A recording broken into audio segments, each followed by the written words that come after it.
Guarantee दें कि नवाज शरीफ वापस आएंगे, उनको इंसाफ मिलेगा और उनकी जिंदगी को खतरा नहीं होगा। इन कातिलों के हाथ में उनकी जिंदगी नहीं होगी। मैं उनको शाम की फ्लाइट से बुलाती हूं। इतना बड़ा इम्तिहान पिछले 5 सालों में नवाज शरीफ पर आया।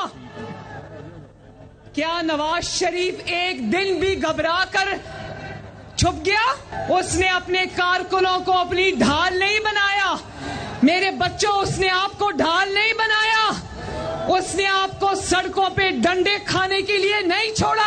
नाज़रीन, आपको याद होगा कि जब इमरान खान हुकूमत में थे, पाकिस्तान मुस्लिम लीग नून और पीडीएम अपोजिशन में थी, उस वक्त जो है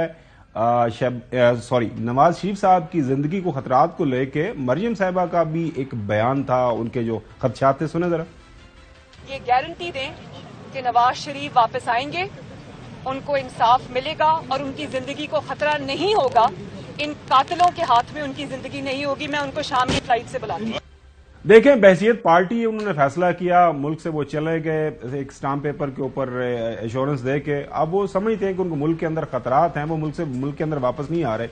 तो इमरान खान अगर ये बात कर रहा है कि यार मुझे खतरा है, मेरे ऊपर एक हमला हो चुका हुआ है, मुझे गोलियां लग चुकी हुई हैं, और ये खुद हुकूमत वक्त कह रही है कि मेरी जान को खतरा है, तो अगर मैं एक वीडियो के ऊपर अपनी पेशी की दरखास्त कर रहा हूं अदालतों से, तो मेरे ख्याल में एक जायज, एक साहिब उनकी तरफ से एक गुजारिश है। वो अगेन वो ये इमरान खान साहब जाने, अदालतें जाने, जो भी फैसला होगा अदालतों की तरफ से। लेकिन नाज़रीन, असल मसला ये है कि ये लड़ाई हो क्यों रही है? लड़ाई इसलिए हो रही है कि जब जो बयानियां आपस में टकराते हैं ना, तो उसके बाद फिर लोगों को चौधरी साहब हमें समझाना बड़ा जरूरी हो जाता है, थोड़ा सा हिस्ट्री में लेके जाना पड़ता है कि ये कोई नई चीज नहीं है, और माजी के अंदर ये क्या कहते रहे हैं, करते रहे हैं, वो भी बड़ा बताना जरूरी है। आप देखें, मरियम साहिबा ने पहले क्या एक आर्गूमेंट दिया कि जी कभी भी किसी मौके के ऊपर भी नवाज शरीफ साहब ने तो कोई लोगों को कहा ही नहीं, अपने कारकुन को कॉल ही नहीं दी।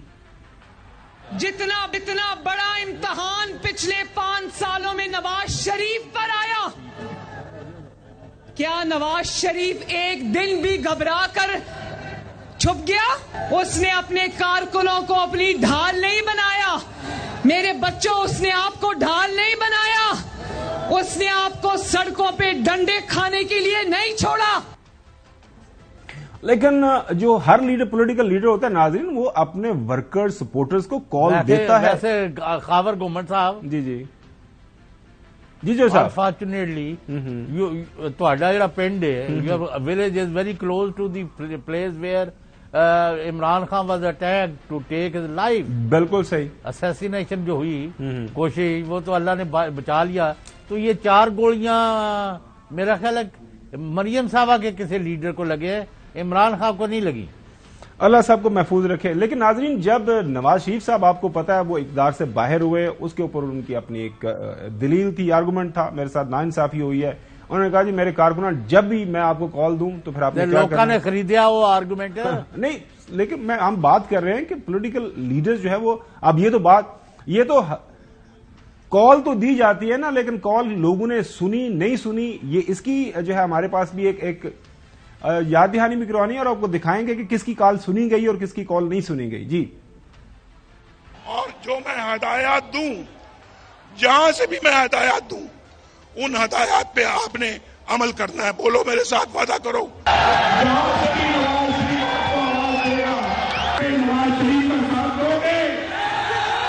फिर कौन रोकेगा हमें कॉल से? हम नहीं रुकेंगे, और उसके लिए मैं यहां हूं। मुझे अगर जेल में डालना, जेल में डाल दें। बाहर हूं, बाहर रहूं, बाहर से कॉल, अंदर से कॉल, सब जगहों से आएगी। अच्छा, उसके बाद मरियम साहिबा ने मजीद भी इस हवाले से बात की। आपको याद होगा, फिर जब लंदन से वापसी का सफर तय शुरू हुआ और उसके ऊपर एक प्लान बना, लंदन से उन्होंने आना था, लाहौर के अंदर एक बड़ा ही इस्तकबाल किया जाना था। अभी मौजूदा जो प्राइम मिनिस्टर हैं शहबाज शरीफ साहब ने इस्तकबाल करना था, सुने जरा। वो अपनी बेटी का हाथ पकड़कर गिरफ्तारी देने के लिए पाकिस्तान आया और कहा कि अगर किसी को कुर्बानी देनी है तो नवाज शरीफ देगा। लेकिन कॉल भी दी गई, और कॉल ये थी कि लाहौर के अंदर जो है हम जाएंगे और लाहौर पूरा निकलेगा हमें रिसीव करने के लिए। میں کل پاکستان جا رہا ہوں، مریم انشاءاللہ میرے ساتھ جا رہی ہے. انشاءاللہ میں لاہور ایئرپورٹ پر اپنے عوام سے خطاب کروں گا. شہباز شریف صاحب خود قافلے کی سربراہی کرتے ہوئے، سپہ سالاری کرتے ہوئے کل انشاءاللہ پرسوں انشاءاللہ ایئرپورٹ پر آئیں گے. کل انشاءاللہ ہم جا رہے ہیں انشاءاللہ ایئرپورٹ. میں انشاءاللہ خود اللہ تعالیٰ نے چاہا زندگی رہی تو میں اس کو پرامن مگر پرشگو استقبالی جلوس کو میں لیڈ کروں گا. اور ایک پرشگو جو استقبال کرنا تھا اس دن واقعی ہم بھی ایکسپیکٹ کر رہے تھے. ہم میڈیا کے اوپر ایک لائیو ٹرانسمیشن بھی ہو رہی تھی. ہم ایکسپیکٹ کر رہے تھے کہ پورا لاہور جو لے کے نکلیں گے محترم شہباز شریف صاحب. ظاہر ہے لاہور کے اندر اتنے لمبے عرصے تک انہوں نے حکومت کی، لیکن لاہور کے اندر کوئی ریلیز وغیرہ نکلی لیکن وہ ایئرپورٹ تک نہیں پہنچے. اور یہ جو شکوہ ہے حال ہی میں مریم صاحبہ نے، میرے خیال میں بڑا جائز شکوہ بنتا ہے مریم صاحبہ کا کہ وہ اس حوالے سے کافی ملال ان کو ہے کہ ایسا کیوں نہیں ہو سکا. حال ہی میں ایک انٹرویو کے دوران انہوں نے اس سارے واقعے کا ذکر کیا. لیکن ناظرین، ہمارے ہی چینل کے اوپر محترم خواجہ آصف صاحب نے، ہمارے کاشف عباسی کے صاحب ایک انٹرویو میں تھے اور اس انٹرویو کے دوران انہوں نے یہ بات مانی، ایکسپٹ کی کہ میاں صاحب ہاسپٹل کے اندر تھے اور سڑک کے اوپر کوئی بندہ بھی نہیں تھا اور بالکل کوئی بندہ نہیں تھا. ہم میاں نواز شریف 10 دن 12 دن 15 دن ادھر ہاسپٹل میں رہتا ہے. ایک دن بھی 100 سے زیادہ بندہ باہر ہاسپٹل میں اکٹھا نہیں ہوا تھا. میں آپ کو فیکٹ بتا رہا ہوں. لاہور سے ہمارا سب سے بڑا جو گلہ تھا، لاہور سے جب یہ مارچ گزرا ہمارے لوگ نہیں پہنچے وہاں پہ مارچ کے ساتھ شرکت کرنے کے لیے. اور ناظرین، یہ جو وہ حقائق ہیں، اگر عمران خان کے ووٹرز اس کی سپورٹ کے لیے نکلتے ہیں تو میرے خیال میں ایک کسی بھی سیاسی جو ہے جمہوری ملک کے اندر یہ اچھی بات ہوتی ہے کہ پولیٹیکل پارٹیز کے ساتھ لوگ جڑے ہوتے ہیں. اسی سے جمہوریت جو ہے مستحکم ہوتی ہے.